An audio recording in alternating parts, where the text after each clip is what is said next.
திருவிழா வருது. என்னது? ஜென்மாஷ்டமி இல்லையா? ஸோ கிருஷ்ண ஜென்மாஷ்டமி வர்றதுனால அந்த திருவிழாவிற்கு மிக முக்கியமான ஒரு அங்கம் ஜென்மாஷ்டமி. அப்படின்னா ஜென்மாஷ்டமி நமக்கு என்ன ஞாபகம் வருது? கிருஷ்ண ஜெயந்தி அப்படின்னு சொன்னா என்ன ஞாபகம் வருது? கிருஷ்ண ஜெயந்தி ஜென்மாஷ்டமி. கிருஷ்ண ஜென்மாஷ்டமி தான் ஒரு சிலருக்கு சீடை ஞாபகம். அந்த காலத்துல சீடை பண்ணுவாங்க. ஜெயந்தி, கிருஷ்ண ஜெயந்தி, ஸ்ரீ ஜெயந்தி சொல்லிட்டு பண்ணுவாங்க. இன்னும் ஒரு சிலர் என்ன பண்ணுவாங்க அப்படின்னா உரி அடிக்கிறது இல்லையா? பானையில உரி அடிக்கிற கொண்டாட்டம் அப்படின்னு சொல்லுவாங்க. இன்னும் ஒரு சிலர் என்ன பண்ணுவாங்க, ஏதாவது கிருஷ்ணனுடைய கோயிலுக்கு போயிட்டு நெய்வேத்தியம் பண்ணிட்டு வருவாங்க. கிருஷ்ண ஜெயந்தி அப்படின்னா இப்படி பல்வேறு விதமான ஞாபகம் வருவாங்க. ஆனா நமக்கு ஆச்சாரியர்கள் கொடுத்திருக்காங்க ஏன் கிருஷ்ண ஜெயந்தி கொண்டாடும், எப்படி கொண்டாடணும் அப்படிங்கிற விஷயத்தை நமக்கு ஆச்சாரியர்கள் கொடுத்திருக்காங்க. குறிப்பா நமக்கு இந்த இஸ்லாமிய சாமராச்சாரியராகிய ஸ்ரீல பிரபாகர் கொடுத்திருக்காங்க கிருஷ்ண ஜெயந்தியை எப்படி கொண்டாடணும், எந்த மனோபாவத்தில் கொண்டாடணும் அப்படின்னு. இல்லைன்னா அந்த மனோபாவத்தில் கொண்டாடல அப்படின்னா நம்ம எவ்வளவு செஞ்சும் அது பிரயோஜனமற்றது அப்படின்னு தெரிஞ்சு. பகவான் கிருஷ்ணர் தூதுவனா போறார். எங்க போறார்? ஹஸ்தினாபுரம் போறார். தூதுவனா போறார் துரியோதனை பார்த்து பேசுறதுக்கு. போகும்போது என்ன பண்றா, துரியோதனன் கிருஷ்ணருக்காக ஒரு பெரிய மாளிகை கட்டியிருக்காங்க, ஒரு பெரிய பேலஸ். நம்ம என்ன பண்ணுவோம், எல்லாரும் கெஸ்ட் வந்தாங்கன்னா ஏதாவது ரூம் இருந்தா என்ன பண்றாங்க, எல்லாரும் கூட்டி வச்சிடும் இல்லையா? 10 பேர் இருந்தாலும் சரி, 15 பேர் சரி, ஒரே ரூம்ல போட்டு அழைச்சி வச்சிடும். ஸோ அப்படி கிடையாது. கிருஷ்ணர் வரார் அப்படின்னு சொல்லி கேள்விப்பட்டா என்ன பண்றான் துரியோதனன், ஒரு பெரிய மாளிகையை கட்டுறாங்க, புது மாளிகை கட்டுறாங்க. ஏன்னா அந்த அளவுக்கு செலவு இருக்கு. அதற்கப்புறம் வழி நடுவில் என்ன பண்ணியிருக்காங்க, பெரிய வரவேற்போட வச்சிருக்காங்க. நிறைய கொடிகள்லாம் கட்டி, தோரணங்கள்லாம் கட்டி, பந்தல் போட்டு, வரவையெல்லாம் நீர் மோர் கொடுத்து, வரவங்க எல்லாருக்கும் அந்த வழியில போடக்கூடிய எல்லா மக்களுக்கும் எல்லாருக்குமான உணவு பரிமாற்றம் அப்படின்னு சொல்லிட்டு பெரிய அன்னதானம் பண்ணிட்டு இருக்காங்க. பல்வேறு விதமான நிகழ்ச்சிகள் ஏற்பாடு பண்ணியிருக்காங்க. ஒரு பக்கத்துல நாட்டிய நிகழ்ச்சி ஓடிட்டு இருக்கு, ஒரு பக்கம் நடனம் ஓடிட்டு இருக்கு, ஒரு பக்கத்துல வேத மந்திரங்களை பிராமணர்கள் உச்சரிச்சுட்டு இருக்காங்க. இன்னும் ஒரு பக்கத்துல பார்த்தோம் அப்படின்னா கல்யாணம் ஆகாத பெண்கள் என்ன பண்றாங்க, கிருஷ்ணரை வரவேற்பதற்காக ஆயிரக்கணக்கில் வழிநடை நின்று இருக்காங்க. இவ்வளவு ஏற்பாடு பண்ணியிருக்காங்க. எதற்காக? கிருஷ்ணரை வரவேற்கிறதுக்கா? கிடையாது. அவன் கிருஷ்ணரை வரவேற்கிறதுக்காக பண்ணல, தன்னுடைய அகங்காரத்தை காட்டுறது, நான் எவ்வளவு பெரிய ஆள் காட்டுறது. பகவானுக்கு தெரியாத, பகவானுக்கு நாம் நம்மளுடைய எண்ணத்துல என்ன இருக்கு, நாம் நினைக்கிறதுக்கு கூட பகவான் தெரிஞ்சுக்கணும் என்ன இருக்கு அப்படின்னு சொல்லி அவர் பார்க்கிறார். பார்த்து என்ன பண்றாரு, பகவான் அந்த ஹஸ்தினாபுரத்துக்கு முன்னாடி போறதுக்கு ரதத்துல போயிட்டு இருக்காரு. சொல்லப்படும் மகாபாரதம் சொல்லப்படும். பகவான் போயிட்டு இருக்காரு அப்படின்னு சொல்லி கேள்விப்பட்ட உடனே எல்லா ரிஷிகளும் பின்னாடி வர ஆரம்பிச்சாங்க. ஏன்னா ரிஷிகளுடைய வேலை என்னது, பகவானை போய் தொடர்ந்து போறது. பகவானே நடந்து போயிட்டு, பகவானே போயிட்டு இருக்காரு ஹஸ்தினாபுரத்துக்கு. நம்மளாம் காட்டலாம் என்ன பண்ண போறோம், என்ன பண்ணலாம், பகவான் பின்னாடியே போற சொல்லி நடந்து போக ஆரம்பிச்சாங்க. சூரியன் பின்னாடியே தொடர்ந்து வராரு, சந்திரனும் வராரு, மேகங்களும் வருது. ஏன்னா சூரியனுடைய வெப்பம் அதிகமா இருக்கலாம்னு சொல்லிட்டு மேகங்கள்லாம் தொடர்ந்து வருதான். ரொம்ப அழகான சின்ன சின்ன சாரல் பொருட்களே வருதான், குளிர்மையா இருக்குது. எல்லா தேவதைகளும் பின்னாடி வர ஆரம்பிச்சாங்க. பகவான் பார்க்கிறார், என்னன்னா வம்பா போயிடுச்சு, எங்க போனா என்ன பண்றாங்க, பின்னாடியே வராங்களே அப்படின்னு சொல்லிட்டு அவர் பார்க்கிறார். ஆனா என்ன பண்றாரு, ஒரு கட்டத்துல பகவான் ரதத்துல இறங்கிட்டார். ஏன் இறங்கிட்டார் அப்படின்னா மரியாதை கொடுக்கறதுக்காக. என்ன பண்றாங்க, எவ்வளவு வயசான ரிஷிகள் என்ன பண்றாங்க, நடந்து வந்துட்டு இருக்காங்க. பிராமணர்கள்லாம் நடந்து வந்துட்டு இருக்காங்க. அவங்க நடந்து வரும்போது நான் மட்டும் ரதத்துல போறது தப்பு அப்படின்னு சொல்லி என்ன பண்றாரு, அவரு இறங்கி நடந்து வர ஆரம்பிக்கிறார். சரி பார்க்க ரிஷிகளா கேட்கிறார், என்ன இந்த பக்கம் கேட்கிறேன், நீங்க போறீங்க, ஏப்பா நான் குடும்ப வியாபாரமா போறேன் இல்லையா, நான் வந்து உபதேசம் பண்ண போல என்ன பண்ண போறேன், குடும்ப விஷயம் ஒரே தகராறு, பங்காளிகள் தகராறுக்காக போறேன். நீங்க தகராறு தீர்க்க போங்க, விளையாட போங்க, வெள்ளத்திட போங்க, நீங்க எங்க போறீங்களோ அதான் எங்க உபதேசம். நீங்க என்ன சொல்றீங்க, உங்களுடைய வார்த்தை வாய் வந்து எது வருதோ அதான் எங்க உபதேசம். அதனால நீங்க சொல்லக்கூடிய, நீங்க ஒன்றும் சொல்ல வேண்டாம், உங்களை பார்த்துருந்தாலும் போதும். பின்னாடியே வர சொல்லி பின்னாடியே வராங்க. பகவான் போறார். போனோட இந்த ஏற்பாடுலாம் பார்க்கிறாரு. பார்த்தா தெரிஞ்சிருச்சு இல்லையா, பகவான் இதயம் தெரியுது, அவன் எப்படி இந்த காரியங்கள் எதற்காக பண்ணிருக்கான்னு தெரியுது. பகவான் என்ன பண்ணாரு, அங்க இருந்து ஒரு சைட் ரோடு இருந்துச்சான், ஹஸ்தினாபுரத்துக்கு சைட் ரோடு எடுத்துக்கிட்டாரு. நீங்களாம் பிராமணன், நீங்க கோவத்தை அனுப்பிச்சு விட்டாரு, வேஸ்டா பண்ணிருக்காரு இல்லையா, யாரும் யூஸ் பண்ண இல்லையா, என்ன பண்ணாரு, பிசிக்கல் பிராமணன் அனுப்பிச்சு விட்டாரு. இவங்க போய் இவங்களுக்கு பூஜை பண்ணாலும் அவங்களுக்கு புண்ணியம் வரும்னு சொல்லி அனுப்பிச்சு விட்டாரு. இவங்கெல்லாம் போறாங்க. துரியோதனன் கூட கொஞ்சம் சொல்லிட்டே இருக்கான், கிருஷ்ணர் வருவார், கிருஷ்ணர் வருவார். கிருஷ்ணர் வந்தாரா, கிருஷ்ணர் வந்து தூக்கி போயிட்டாரு. குறுக்கொல்லி அனுப்பவும் அந்த சேர்ந்து ஹஸ்தினாபுரத்தை சேர்ந்துச்சு. துரியோதனன் தெரிஞ்சு கிருஷ்ணா வந்துடுறாரு. அப்புறம் திருதின்னு எல்லாம் அங்கே ஓடுறான். என்ன கிருஷ்ணா அப்படி பண்ணிட்டு, உனக்காக பெரிய மாளிகை ஏற்பாடு பண்ணியிருக்கோம், உனக்காக இவ்வளவு வரவேற்பு ஏற்பாடு பண்ணியிருக்கோம், உனக்கான இவ்வளவு பெரிய ஒரு திருமாளிகையை கட்டியிருக்கோம், நீ இப்படி பண்ணிட்டியே, நம்ம திருமாளிகைக்கு போலாமா சொல்லி கூப்பிட்டு போறோம். போகும்போது கிருஷ்ணர் ஒவ்வொரு வீடா கேட்டே வர. கிருஷ்ணர் தெரியாத மாதிரி, இது யார் வீடு? துரியோதனன் சொல்றேன். ஒவ்வொருத்தர சொல்றாரு, இது ஏன் வீடு சொல்றேன். இது யார் வீடு? பீஷ்மர் சொல்றேன், இது ஏன் வீடு சொல்றேன். இன்னொரு இது யார் வீடு? துரோணர் சொல்றாரு, அவர் ஏன் வீடு அப்படின்றாரு. இந்த பக்கம் போறான். துரியோதனன் பெரிய மாளிகை, இது யார் வீடு? இருந்தாலே பெரிய வீடு தெரியலையா? ஏன் வீடு தான் கிருஷ்ணா அப்படின்னு சொல்லு.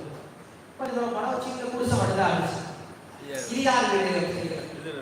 அப்ப வீரர் சொல்றாரு, இது உங்களுடைய வீடு கிருஷ்ணா. பரவாயில்லையே, யசோதாப்பா நீங்க ஒரு நிலம் வாங்கி போட்டுருக்காரு பாருங்க இல்லையா? அசிலாபுரத்துக்கு வருவேன், வந்தா தங்கணும். நான் ஏன் மத்த வீட்டில் போய் நான் ஏன் தங்கணும் இல்லையா? எனக்கு என்னுடைய வீட்டில் தங்கணும். எல்லாருக்கும் அப்படிதான். அவங்க சொந்த வீட்டுக்கு போகும்போது யாரும் என்ன பண்ண மாட்டாங்க, மற்றவங்க வீட்டில் தங்க மாட்டாங்க. அதுவே கிருஷ்ணர் சொல்ல வேண்டுமா என்ன, மற்றவங்க பொருளை தொடவே மாட்டாங்க. இது மற்றவங்க பொருள் அப்படின்னா தொடப்பட மாட்டாங்க. எப்ப கிருஷ்ணருக்கு மட்டுமே சொந்தமோ அப்பதான் என்ன பண்ணுவாரு, உரிமை எடுத்துட்டாரு. மா ஏகம் சரணம் சொல்லி சொல்றாரு. நல்லா, நீ எப்ப என்னிடம் மட்டும் சரணாகதி பண்றியோ அப்பதான் உனக்கு கொடுமை. நீ எப்ப எனக்கு இல்லைன்னு ஆகி போயிடுச்சோ அப்ப என்ன பண்ண மாட்டோம், சீடி கூட பார்க்க மாட்டேன், நீ எவ்வளவு பெரிய ஆளா இருந்தாலும் சொல்லி சொல்லிட்டேன். அப்ப என்ன பண்ணாரு, விதுரனுடைய வீட்டுல போய் அதான் படுத்தாரு. அப்ப துரியோதனன் கேட்கிறான், ஏன் கிருஷ்ணா இப்படி பண்ணிட்ட, உனக்காக இவ்வளவு ஏற்பாடு பண்ணியிருக்கேன், நீங்க தங்கிருக்கலாம் இல்லையா, இதெல்லாம் வீணா போயிடுச்சு, இதெல்லாம் இந்த ஏற்பாடு எடுத்துருக்கலாம் அப்படின்னு சொல்லும் போது அப்ப கிருஷ்ணர் சொல்றார், உன் ஏற்பாடு எனக்கு கால் தூசிக்கு சமாண்டா, இதுக்காக நான் வந்திருக்கேன் அஸ்தினாபுரத்துக்கு, நான் இதுக்காக வந்திருக்கேன். கழுத்துல ஓட கட்டி வந்தார். கிருஷ்ணர் வந்து அந்த காலத்துல யாராவது தூதுவனா போனாங்க அப்படின்னா அந்த காலத்துல தூதெல்லாம் அனுப்புவாங்க. தூதுவன் அப்படின்றது ஒரு பெரிய வேலை கிடையாது, ரொம்ப கீழ்த்தரமான வேலை. என்ன பண்ணாங்க, ஒரு புறாவுடைய கழுத்துல கட்டி விடுறது, இல்லை ஒரு நாயுடைய கழுத்துல கட்டி விட்டுருவாங்க, ஓலை கட்டி விட்டுருவாங்க. அந்த நாய் என்ன பண்ணும், ஒரு நாட்டுல இருந்து இன்னொரு நாட்டுக்கு போய் அந்த ஓலையை கொடுக்குவாங்க. அப்படிப்பட்ட வேலையை கிருஷ்ணர் எடுத்துக்கிட்டார். கழுத்துல ஓலை கட்டிட்டு போறாரு. எதுக்காக, பாண்டவர்களுக்காக, பாண்டவர் பட்சத்தை பேசுறதுக்காக கிருஷ்ணர் கழுத்துல ஓலை கட்டிட்டு போறார். ஸோ அப்படிப்பட்ட கிருஷ்ணரை பார்த்து அவன் கேட்கிறார், இதெல்லாம் ஏன் எடுத்துக்கல அப்படின்னு கேட்கிறான். கிருஷ்ணர் சொல்றாங்க, இதெல்லாம் முக்கியம் கிடையாது, நான் வந்த வேலையை செஞ்சு கொடுக்கும் இல்லையா, நான் வந்த வேலையை செஞ்சு கொடுத்தா எனக்கு என்ன இருக்கும், சந்தோஷமா இருக்கும். வந்த வேலை என் சாப்பாடு வந்த வீட்டில் எனக்கு இல்லை சாப்பாடு இல்லை இல்லையா, எங்கள் வீட்டில் சாப்பாடு இல்லாமல் எங்கள் வீட்டுக்கு சாப்பாடு வந்த மாதிரி எனக்கு தங்கிறது இடம் இல்லை. துவாரம் இடம் பாரு, 16,107 வீடு கட்டிடுச்சு, இது ஒரு மாளிகை வச்சிருக்கு, நான் வந்து அத்தனை மாளிகை வச்சிருக்கேன், நீ இந்த ஒரு ஃபங்க்ஷனை வச்சிருக்கேன், எப்பயோ சமைச்சு வச்சுதான் வச்சிருக்கேன். அங்கே வந்து பாரு மகாலட்சுமி, ஒவ்வொரு வீட்லையும் மகாலட்சுமி என்ன பண்றாங்க, தினசரி புதுசு புதுசாக சமைச்சிட்டு இருக்காங்க. அப்படி சேவை பண்ணக்கூடிய பக்தர்கள்லாம் இருக்காங்க. யசோதா கிட்ட போனால் எனக்கு ஃப்ரெஷ்ஷாக நட்டை கொடுப்பாங்க. அதெல்லாம் விட்டு இந்த அற்பமான சாப்பாடு சாப்பிட வரப்போறேன், எனக்கு தேவை என்னதான் நடக்கும். பாண்டவர்கள் கொடுக்க முடியாது. அப்போ அப்படி வந்து கிளம்பிட்டேன், கிருஷ்ணர் கிளம்பிட்டேன். ஸோ அந்த கதையை நம்ம என்ன புரிஞ்சுக்கணும் அப்படின்னா, கிருஷ்ணருக்கு என்னதான் கொடுத்தாலும் கிருஷ்ணருக்கு அவர் காரியம் ரொம்ப கண்ணா இருப்பார். அந்த காரியம் முடியல அப்படின்னா மற்றதை கொடுத்து பிரயோஜனம் கிடையாது, அவர் காட்டாலாம் பண்ண முடியாது. ஸோ கிருஷ்ணருடைய காரியம் நமக்கு வருது. அதே போல கிருஷ்ணர் இந்த பிரபஞ்சத்துக்கு வரார், இந்த பிரபஞ்சத்துக்கு அவதாரமா வரார். அந்த அவதாரத்துக்கு நம்ம என்ன பண்றோம், கிருஷ்ண ஜெயந்தி கொண்டாடுறோம். ஸோ கொண்டாடுறோம் அப்படின்னா அந்த கொண்டாட்டத்தை கிருஷ்ணர் எப்ப ஏற்றுப்பார், நம்ம செய்யக்கூடிய கொண்டாட்ட கிருஷ்ணர் எப்ப ஏற்றுப்பார் சொன்னோம். அவர் எதற்காக வந்தாரோ அந்த காரியத்தை நம்ம செஞ்சோம் அப்படின்னா அப்பெல்லாம் அவர் திருப்தி ஆகிறார். கிருஷ்ணர் இந்த உலகத்துக்கு எந்த காரணத்துக்காக வரார் அப்படின்னு அடுத்த கேள்வி. கிருஷ்ணர் இந்த உலகத்துக்கு ஏன் வரார் அப்படின்னு கேள்வி. இந்த கேள்வி கேட்கும் போது குந்தி மகாராணி பதில் சொல்றாங்க. அவருடைய குந்தி பிரார்த்தனை சொல்றாங்க, கிருஷ்ணா நீ வந்து வசுதேவன் தேவகி இவங்க 2 பேரும் பிரார்த்தனை பண்ணாங்க, அதனால இந்த உலகத்துல தோன்றினேன் அப்படின்னு ஒரு சிலர் சொல்றாங்க. இன்னும் ஒரு சிலர் சொல்றாங்க, தேவர்கள்லாம் பிரார்த்தனை பண்ணாங்க, அதனால இந்த உலகத்திலேயே தோன்றின அப்படின்னு சொல்றாங்க. இன்னும் ஒரு சிலர் சொல்றாங்க, எது குலத்துல எது அப்படின்ற ஒரு மகாராணி இருந்தாங்க, எது மகாராணி, எது வம்சம் அப்படின்னு சொல்றோம். கிருஷ்ணருக்கு யாதவன் அப்படின்னு பேரு. யாதவன் என்னது, எது வம்சத்துல வந்தாலும் பேரு யாதவன் பேரு. எது யாரு, எது யாரு, குரு மகாராஜனுடைய யயாதியினுடைய ஒரு மகன் தான் யாரு, யது அப்படின்னு சொல்றோம். யயாதிக்கு நிறைய மதங்கள் இருக்காங்க. அதுல ஒரு பையன் யாரு? யது. யது அப்படின்னா முதல் பையன். புரு அப்படின்றவன் கடைசி பையன். புருரவஸ் அப்படின்னு சொல்லுவோம். புரு அப்படின்னா கடைசி பையன். அந்த யது மகாராஜனுடைய வம்சத்துல கிருஷ்ணர் தோன்றினார். அந்த யது மகாராஜனுக்கு பெருமையை அளிக்கப்படுறதுக்காக கிருஷ்ணர் தோன்றினார் அப்படின்னு சொல்றாங்க. இது ஒரு காரணம் அப்படின்னு சொல்றாங்க. இன்னும் ஒரு சிலர் சொல்றாங்க இந்த பூமியினுடைய பாரத்தை குறைப்பதற்காக கிருஷ்ணர் தோன்றினார் அப்படின்னு சொல்றாங்க. இன்னும் ஒரு சிலர் சொல்றாங்க நீங்க வந்து இந்த உலகத்துல அசுரர்களை அழிப்பதற்காக இந்த உலகத்துல தோன்றினீங்க அப்படின்னு சொல்றாங்க. இப்படி கிருஷ்ணனுடைய தோற்றத்திற்கு பல காரணங்கள் இருக்கு. இந்த காரணங்கள்லாம் யோசிச்சு பார்த்தா நமக்கு இது சம்பந்தமே இல்லை இல்லையா?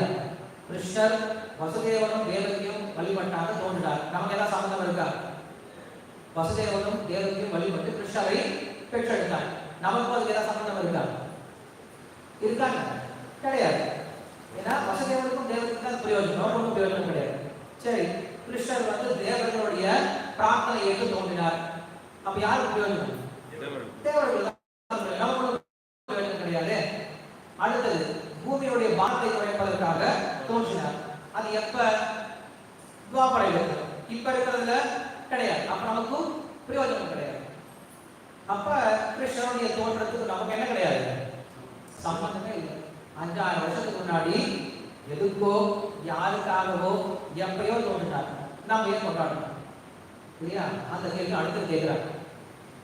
ஏன்னா எத்தனையோ பேர் பிறக்கிறாங்க, எத்தனையோ பேர் விளையாடுறாங்க, எல்லாரையும் கொண்டாட பண்ணிட்டு இருக்கோம். இப்போ சுதர்ஷன் இருக்கா, சுதர்ஷன் பிறந்தா இல்லையா? டேட் ஆஃப் பர்த் இருக்கா? Date of birth date confirm ஆகும். டேட் எந்த மாசம்?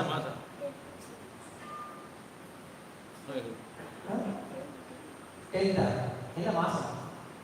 அக்டோபரா? ஜூன் 10 மாதா? ஓகே. ஸோ ஜூன் மாதம் எத்தனை தேதி? 2ஆம் தேதியா? ரொம்ப எத்தனாவது? அம்மா எங்க? அம்மா இருக்காங்களா?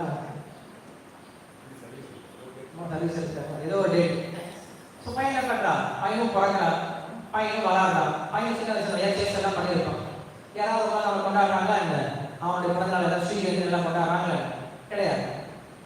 அப்ப கிருஷ்ணனுடைய பிறப்பு, கிருஷ்ணனுடைய தோற்றத்தை மட்டும் ஏன் எல்லாரும் கொண்டாடுறாங்க அப்படின்னு கேள்வி வரும்போது அப்பதான் குந்தி மகாராணி சொல்றாங்க, ஸ்ரீமதி காயந்தி திருணந்த வீக்ஷணஸ்ய ஸ்மரந்தி நந்தந்தி கவேஹிகம் ஜனாஹ கயேவ பஷ்யந்த சிதரேன தாவகம் பவப்ரவாஹ பரம் பதாம்புஜம் அப்படின்னு சொல்றாங்க. கிருஷ்ணனுடைய தோற்றத்திற்கான காரணம் என்ன அப்படின்னா பவப்பிரவாகம் அப்படின்னு சொல்லக்கூடிய இந்த உலகத்தினுடைய பிறப்பு இறப்பு அப்படின்ற சக்கரத்தை உடைப்பதற்காக என்ன பண்றாரு? கிருஷ்ணர் தோன்றினார் அப்படின்னு சொல்றோம். முதல் சொல்லக்கூடிய காரணம் என்னது? ஸ்ரீமந்தி சொல்றோம். கிருஷ்ணனுடைய தோற்றத்துக்கான மிக முக்கியமான காரணம் என்னது? ஸ்ரீமந்தி அப்படின்னா கேட்கறதுக்காக. நம்மலாம் கேட்கறதுக்காக. நம்ம எல்லாரும் அதை கேட்கணும், ரொம்ப பிடிக்கும் இல்லையா? தத்துவம் கேட்கறது ரொம்ப கஷ்டம். தத்துவம் சொல்லி கொடுத்தோம் ரொம்ப கஷ்டம். கதை கேட்கறதுன்னா 2 நாள் 10 நிமிஷம் இங்க சொல்லுங்க இங்க சொல்லுங்க தத்துவம் சொல்ல தூக்கம் இல்லையா? ஒருத்தரை பத்தி கதை சொல்ல ஆரம்பிச்சோம் அப்படின்னா ரொம்ப சந்தோஷமா கேட்கும். அப்ப கதையில எப்படி இருக்கும்? நம்மளுக்கு கதை என்னென்ன இருக்கணும்? ஒரு ஸ்டோரினா என்னென்ன இருக்கணும்? ஹீரோ இருக்கணும், ஹீரோயின் இருக்கணும், அப்புறம் ஒரு ஃபைட் ஸ்டண்ட் இருக்கணும், அப்புறம் ஒரு நல்ல காமெடி இருக்கணும், ரொமான்ஸ் இருக்கணும், ஒரு சில ட்ராஜடி இருக்கணும், சோகம் இருக்கணும் இல்லையா? பயம் இருக்கணும், பாசம், சென்டிமெண்ட் இருக்கு, இதெல்லாம் இருக்கும். இது எல்லா அசமும் எங்க இருக்கு? கிருஷ்ணகிரி இருக்கு இல்லையா? கிருஷ்ணகிரி இல்லாம எந்த நாடகமும், ராமாயணம் இல்லாம எந்த ஒரு கதை எடுக்க முடியாது. எல்லா கதையும் எங்க எடுத்திருப்பாங்க? வந்து ராமாயணம் இல்ல கிருஷ்ணகிரி 2 தான் இருக்கு. அப்ப கிருஷ்ணன் என்ன பண்றார்? தன்னுடைய செயல்பாடுகளால மக்களை கவர்வதற்காக என்ன பண்றாரு? உலகத்துல வந்து அவதாரம் எடுக்கிறாரா? என்ன சொல்றாரு? ஸ்ரீமந்தி பகவான் பத்தி என்ன பண்றாங்க? எல்லாரும் கேட்க ஆரம்பிக்கிறாங்க. கேட்டப்ப என்ன பண்றாங்க? அவங்க உதயத்தை வச்சுக்க முடியாது. அந்த விஷயத்தை என்ன பண்றாங்க? அடுத்தது சொல்ல ஆரம்பிக்கிறாங்க. காயந்தி சொல்றாங்க, பகவானை பத்தி பேச ஆரம்பிக்கிறாங்க. கோபியருக்கு இதே வேலை பார்த்தாலும் கோபியர் என்ன பண்ணுவாங்க? போய் கிருஷ்ணனை பார்த்து வருவாங்க. பார்த்துட்டு ஒரு ஆச்சரியமான ஒரு விஷயம் பார்த்துருவாங்க. பார்த்து பக்கத்தில் கூப்பிட்டு சொல்லுவாங்க, டேய் என்ன செய்யலாம், கிருஷ்ணன் என்ன பண்ணா தெரியுமா அப்படின்னு பேச ஆரம்பிச்சுருவாங்க. ஏன்னா எல்லாருக்கும் இருக்கு இல்லையா? நீங்க எல்லாரும் என்ன பண்ணணும், யாராவது ஒரு விஷயத்த பேசணும் அப்படின்னு ஆசை. நம்ம என்ன பண்றோம், கிருஷ்ணர் எடுத்துக்காதனால நியூஸ் பேப்பர், பக்கத்தில் இருக்கிற விஷயம், அரசியல் அப்படின்னு சொல்லிட்டு தேவையில்லாத விஷயம் பேசிட்டு எல்லாருக்கும் பேசணும் அப்படின்னு ஆசை, கேட்கணும் அப்படின்னு ஆசை. ஆனா எதை கேட்கணும் எதை பேசணும் அப்படின்றத மறந்து போயிட்டு சொல்றாரு, ஸ்ருண்வந்தி காயந்தி கிருணந்தி அபீக்ஷணஸ்ய அப்படின்னு சொல்றாரு. கிருணந்தி அப்படின்னா அதுலேயே மூழ்கி போயிடுறாங்க. ஒரு சில சமயம் கேட்கறதுக்கு ஆளே கிடையாது, என்ன பண்றது, நம்ம எல்லாமே நினைச்சுட்டு இருக்க வேண்டியது, பேசுறதுக்கு திருப்பி பார்க்கணும், ஆள் இல்லை, என்ன பண்ணணும், நம்மளே யோசிக்கிறது. கிருணந்தி அப்படின்னு நம்மளே யோசிச்சே இருக்காது, அந்த கிருஷ்ணனை பற்றி யோசிச்சே இருக்காங்க. அபீக்ஷணா அப்படின்னு சொல்ல, அபீக்ஷணா அப்படின்னா தொடர்ந்து யோசிச்சே இருக்காங்களா, கிருஷ்ணனை பற்றி பேசுறத கேட்கறத யோசிக்கிறது நிறுத்த முடியலையா, தொடர்ந்து கேட்டு இருக்காங்க. என்ன சொல்றாங்க, ஸ்மரந்தி, ஸ்மரந்தி எப்படி ஞாபகம் வச்சிருக்காங்க. அவன் என்ன கிடைக்கிறது, நந்தந்தி அப்படின்னு சொல்றாங்க. நந்தந்தின்னா ஆனந்தம் கிடைக்கிறது. கிருஷ்ணோட வீட்டில கேட்க கேட்க என்ன ஆகும் அப்படின்னா ஒருத்தருக்கு ஆனந்தம் கிடைக்காது அப்படின்னு சொல்லி சொல்றாங்க. தவைய பஷ்யந்தி அசிரேன தாவகம் அப்படின்னு சொல்றாங்க. இப்படி யார் ஒருத்தர் கிருஷ்ணரை பற்றி கேட்டு பாடி ஞாபகம் வைத்திருக்காங்களோ என்ன ஆகுமா, அச்சிரேன, அச்சிரேனா ரொம்ப சீக்கிரமாக கிருஷ்ணரை நேரடியாக பார்க்க முடியும் சொல்றாங்க. கிருஷ்ணருடைய அவதார நோக்கம் என்ன அப்படின்னா நம்முடைய இதயத்தை என்ன பண்ணும், அவர் கவர்வதற்காக வரார். நம்முடைய புத்தியை அவர் தூய்மைப்படுத்துவதற்காக வரார். நம்முடைய அகங்காரத்தை அவர் கைப்பற்றுவதற்காக வரார். நம்முடைய ஆத்மாவை சொந்தம் கொண்டாடுவதற்காக வரார். நம்முடைய குழந்தைகளை அவருடைய சேவையில பிரகாரம் ஈடுபடுத்துவதற்காக வரார். இந்த மொத்த உலகத்தையும் ஆனந்தம் அப்படின்ற கடல்ல உருவெடுக்கிறதுக்காக கிருஷ்ணன் என்ன பண்றாரு, உலகத்துல அவதாரமா வரார். அதனால இந்த கிருஷ்ண அவதாரத்தோட நோக்கம் என்ன அப்படின்னா கிருஷ்ணரை பற்றி எந்த அளவுக்கு கேட்கிறோம், எந்த அளவுக்கு மற்றவங்க சொல்றோம், எந்த அளவுக்கு அதை ஞாபகம் வச்சுக்கிறோம், இதனால எந்த அளவுக்கு நம்ம ஆனந்தம் அடையணுமோ அதுதான் கிருஷ்ணனுடைய அவதார நோக்கம். இந்த அவதார நோக்கத்தை புரிஞ்சுக்கிட்டோம் அப்படின்னா அது உண்மையான கிருஷ்ணனை ஆகுது. அந்த நோக்கத்துக்காக ஒரு விஷயத்தை செயல்பட்டோம் அப்படின்னா அது கிருஷ்ணன் சந்தோஷம் கொடுக்குறது. அதனால நாம் நம்முடைய கொண்டாட்டம் எப்படி இருக்கணும் அப்படின்னா கிருஷ்ணரை பற்றி அதிகம் கேட்பதற்கு ஒரு வாய்ப்பாகும், கிருஷ்ணருக்கு சேவை பண்றதுக்கு ஒரு வாய்ப்பாகும், கிருஷ்ணனுடைய புகழை மற்றவங்களுக்கு எடுத்து வைக்க பிரச்சாரம் செய்வதற்கு ஒரு வாய்ப்பாக அந்த நிலை இருக்கும். இந்த கிருஷ்ண ஜெயந்தி அப்படின்னு அமைஞ்சிருக்கு. இல்லைன்னா இன்னைக்கு மக்கள் நிறைய பேர் என்ன பண்றாங்க, நிறைய திருவிழாக்கள் கொண்டாடுறாங்க. என்ன அது போக போக திருவிழாக்கள் எல்லாமே ஸ்டாண்டர்ட் குறைஞ்சே வருது இல்லையா. எல்லாரும் வந்து போகி பண்டிகை சொல்லி கொண்டாட ஆரம்பிப்பாங்க. போகி பண்டிகை பழசெல்லாம் போட்டு எரிக்க சொல்லியிருக்காங்க. நம்ம ஊர்ல பழசெல்லாம் போட்டு எரிக்கிறாங்க. ஆந்திரா பக்கம் போனோம்னா என்ன பண்ணுவோம் அப்படின்னா கட்டில கொண்டு எல்லாத்தையும் போட்டு எரிச்சுருப்பாங்க. எல்லா விற்பனையில கூட நிறைய ஒரு கும்பலா இவ்வளோ கட்டில் தூக்கி வெட்டுவாங்க, போட்டு எரிச்சுருப்பாங்க. ஒண்ணுமே இருக்காது, மேல இருக்காது, சும்மா எரிச்சிட்டு. ஏன்னா அவங்க பாக்குறாங்க, நம்மளை பாக்குறாங்க, நம்ம என்ன பண்றோம், எரிய போட்டு எரிச்சிட்டு இருக்கோம். அவங்க எரிக்கிறது ஒண்ணு கிடையாது. என்ன பண்றாங்க அப்படின்னா தை மாசத்துக்கு முன்னாடி வரும் என்ன பண்ணிருப்பாங்க, விவசாயம் என்ன பண்ணிருப்பாங்க அப்படின்னா அன்னைக்கு நிலத்துல இருக்க எல்லாத்தையும் அறுவடை செஞ்சுட்டு மிச்சம் இருக்கும் இல்லையா, அந்த விஷயம் என்ன பண்ணுவாங்க, எல்லாத்தையும் கொளுத்தி விட்டுருவாங்க. ஸோ எல்லா பழைய பயிர் எல்லாத்தையும் கொளுத்தி விட்டு தேவையில்லாத பயிர் குப்பை எல்லாம் கொளுத்தி விட்டு அடுத்த நாள் புதுசா கொண்டாடுறதுக்காக அந்த போகி அப்படின்னு கொண்டாட ஆரம்பிச்சாங்க. இந்த விவசாயம் கொண்டாட ஆரம்பிச்சாங்க. நம்ம ஆளுங்க பார்த்தாங்க, அவன் எரிச்சிட்டு இருக்கானே, நானும் எரிக்கிறேன் அப்படின்னு வீட்டில் இருக்க பலசாதத்துக்கு கொண்டு எரிக்க ஆரம்பிச்சான். புதுசாக எரிக்க முடியாது இல்லையா, பலசாதத்துக்கு கொண்டு எரிக்க ஆரம்பிச்சான். இது ஆந்திராக்காரன் பார்த்தாங்க, நம்ம வீட்டில் ஒன்றும் பழசு ஒன்றும் கிடையாது, இருக்கிறதெல்லாம் பழசா, எரிச்சா எல்லாத்தையும் இருக்கு. அப்ப என்ன பண்றது, கட்டையாக கொண்டு எரிக்கலாம், அப்படி கூட கட்டையை கொண்டு எரிக்க ஆரம்பிச்சாங்க. இப்படி ஒவ்வொருத்தரும் ஒவ்வொரு மாதிரி எரிக்க ஆரம்பிச்சாங்க. அப்படின்னு என்ன அர்த்தம், அவங்களுக்கு எதுக்கு இது பண்றோம் அப்படின்னா ஞானமே எல்லாம் பண்ணிக்கணும். அதே போல எங்களுக்கு எல்லா திருவிழா அப்படிதான் போயிடும். எதுக்கு பண்றோம் அப்படின்னா ஞானம் இல்லாமல் திருவிழா பண்ணாட்டோம் அப்படின்னா போக போக என்ன ஆயிடும், அது திருவிழா அப்படியே நின்று போயிடும். இன்னைக்கு ராமநவமி கொண்டாடுறது கிடையாது, தமிழ்நாட்டில் பெருசா ராமநவமி கிடையாது கிடையாது.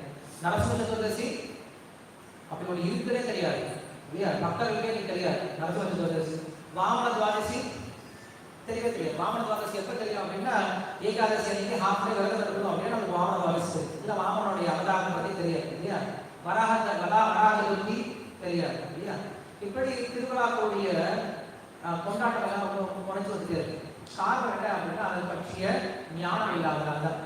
அதே போல இன்னைக்கு கிருஷ்ண ஜெயந்தி அப்படிங்கிறது உலக முழுக்க கொண்டாடிட்டு இருக்காங்க.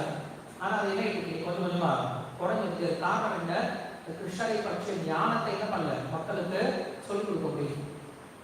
அன்னைக்கு கிருஷ்ண ஜெயந்தி அப்படி இருக்குன்னா ஒரு மாசம் உபன்யாசம் இருக்கும். எல்லா கிருஷ்ணர் கோயிலும் எல்லா பெருமாள் கோயிலும் ஸ்ரீமத் பாகவதத்தை உபன்யாசம் கொடுப்பாங்க.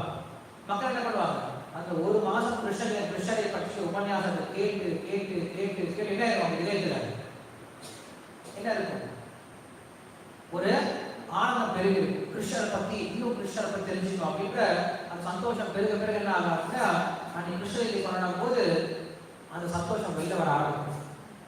அப்படி இல்லை அப்படின்னு என்ன ஆகும், இன்ஸ்டன்ட் ஃபுட்டு மாதிரி தான்.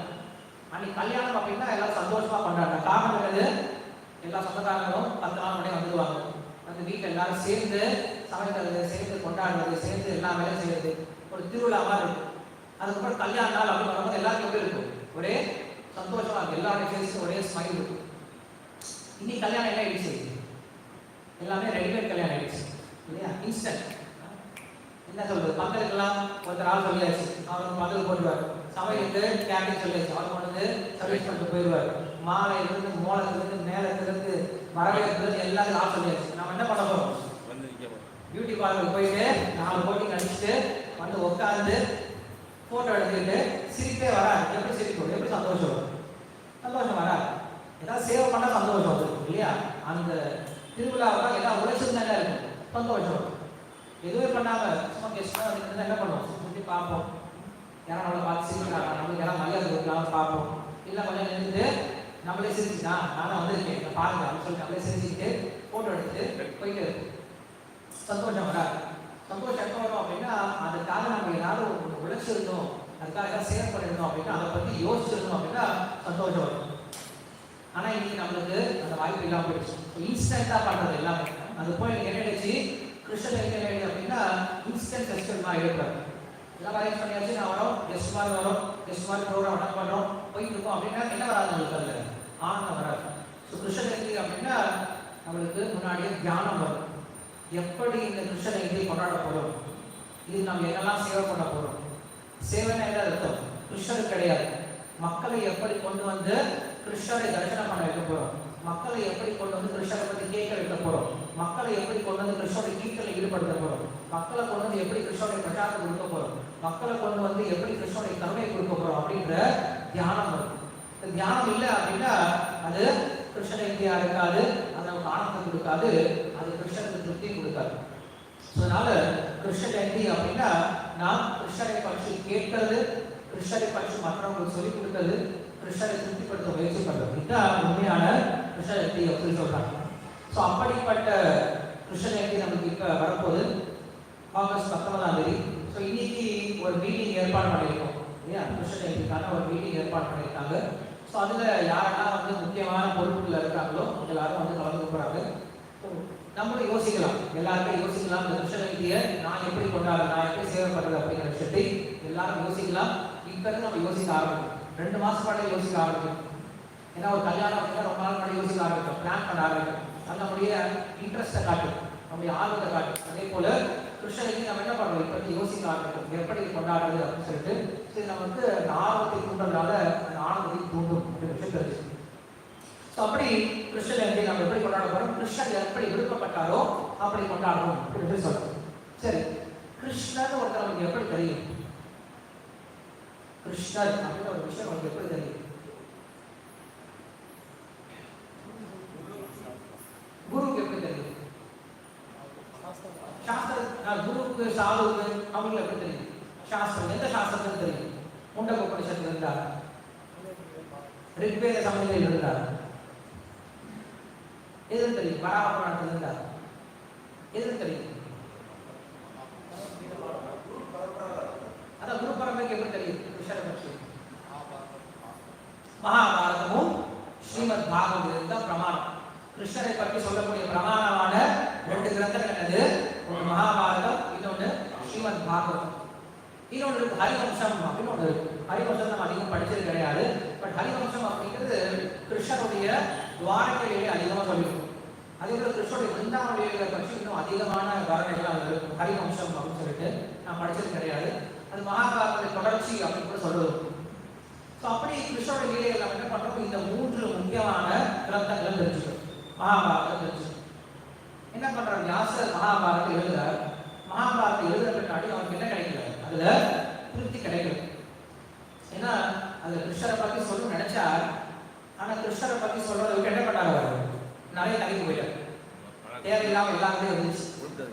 ஒரு கதைக்குள்ளார இன்னொரு கதை, இன்னொரு கதைக்குள்ள இன்னொரு கதை அப்படின்னு சொல்லிட்டு ஆம கதை, கூட கதை, எலி கதைன்னு சொல்லிட்டு எல்லா ஞான கதையும் சொல்ல ஆரம்பிச்சுட்டார். கிருஷ்ணர் வேண்டாங்க. மக்கள் என்ன பண்றாங்க, அதுக்கப்புறம் உட்காந்து பேச ஆரம்பிச்சாங்க. பாண்டவன் செஞ்சது சரியா, கௌரவன் செஞ்சது சரியா, கர்ணன் சரியா, இவன் சரியா, அவன் சரியான்னு சொல்லிட்டு விவாதம் பண்ண ஆரம்பிச்சாங்க. அது ஒன்றும் புரியல. மகாபாரதம் ரொம்ப பெரிய கிரந்தம். மகாபாரதத்தில் எத்தனை ஸ்லோகம் இருக்கு தெரியுமா? 1,25,000 ஸ்லோகம் இருக்கு. பகவத்கீதை ஸ்லோகம் இருக்கு 700 ஸ்லோகம். 700 ஸ்லோகம் படிக்கிறதுக்கே நமக்கு முட்டி தேங்கி போயிடுது இல்லையா? 700 ஸ்லோகத்தை நம்மளால படிக்க முடியும். ராமாயணத்துல 24,000 ஸ்லோகம் இருக்கு, அதுவும் கஷ்டமா இருக்கு. பாகவத்துல 18,000 ஸ்லோகம் இருக்கு. இப்படி மகாபாரதம் ரொம்ப பெருசா இருந்ததுனால கிருஷ்ணரை பற்றி சொல்ல முயற்சி பண்ணார், சொல்ல முடியும். மகாபாரதத்தில் 5 முக்கியமான விஷயங்கள் இருக்கு. 5 முக்கியமான விஷயங்கள் மகாபாரதம் முக்கியமா சொல்லுது. ஒன்று விதுர நீதி, 2வது யக்ஷ பிரஷ்னம், 3வது சுனக் சஜாதீயம், 4வது பகவத்கீதை, 5வது விஷ்ணு புராணம். இது பஞ்சரத்னம் சொல்றது. மகாபாரதம் எடுத்தீங்கன்னா 5 விஷயத்தை படிச்சா போதும். 5 விஷயம் அப்படிங்கிற மகாபாரதம் ரொம்ப முக்கியமான எசன்ஸ். இதுல யக்ஷ பிரஷ்னம் அப்படிங்கிறது யுதிஷ்டிர மகாராஜனுக்கும் யக்ஷருக்கும் நடக்கக்கூடிய உரையாடல். ரொம்ப நிறைய விஷயங்கள்லாம் இருக்கு.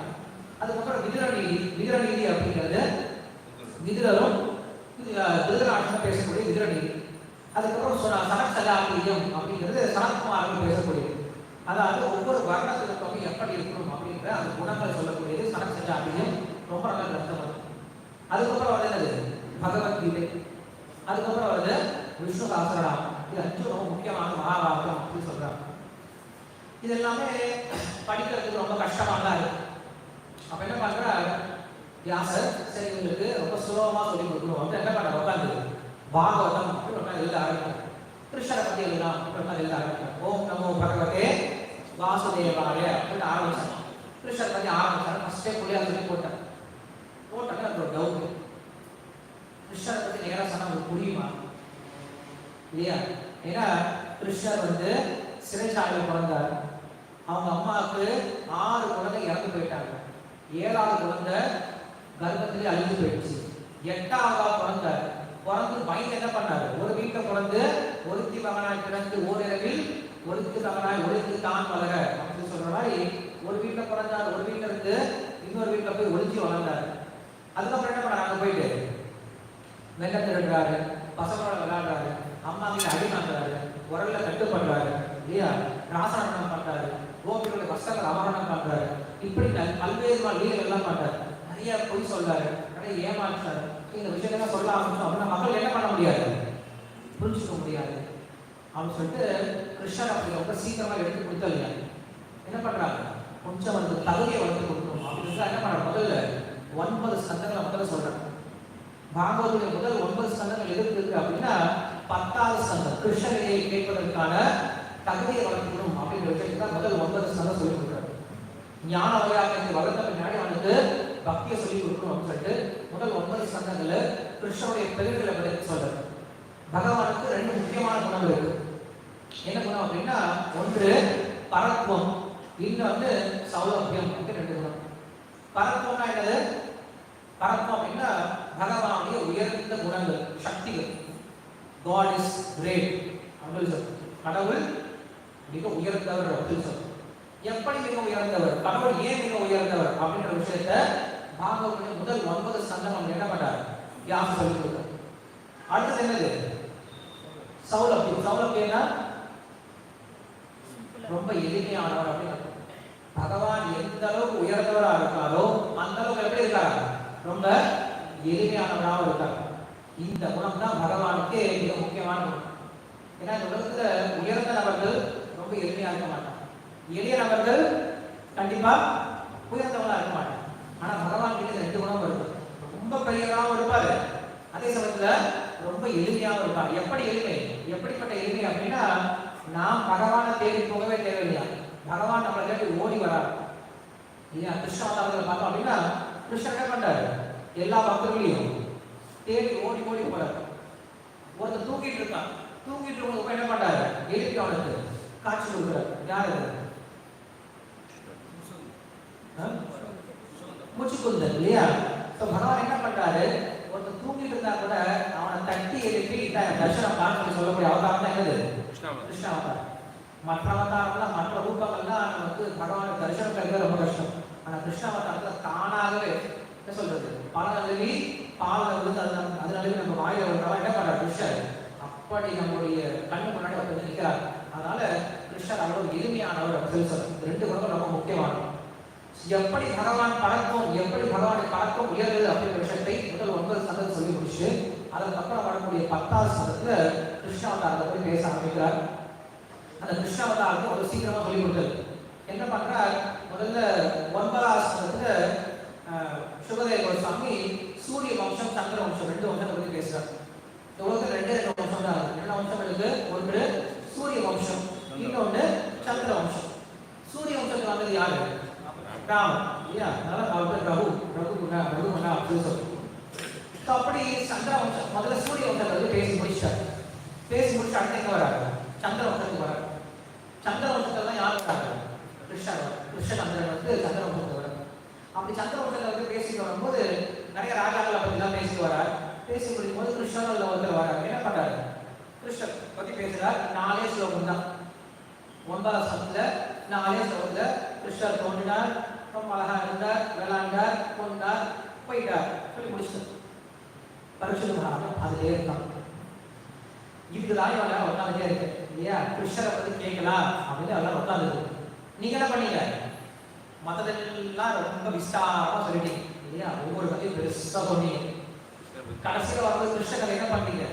4 ஸ்லோகம் சொல்லி முடிச்சிட்டீங்க. சாமி, எனக்கு கிருஷ்ணரை பத்தி இன்னும் அதிகம் கேட்கணும் அப்படின்னு ஆசையா இருக்கு அப்படின்னு சொல்லி என்ன பண்றேன் அப்படின்னா 9 ஸ்கந்தங்களை முடிச்ச பின்னாடி 10வது ஸ்கந்தத்துல ஒரு கேப் விடுறாரு.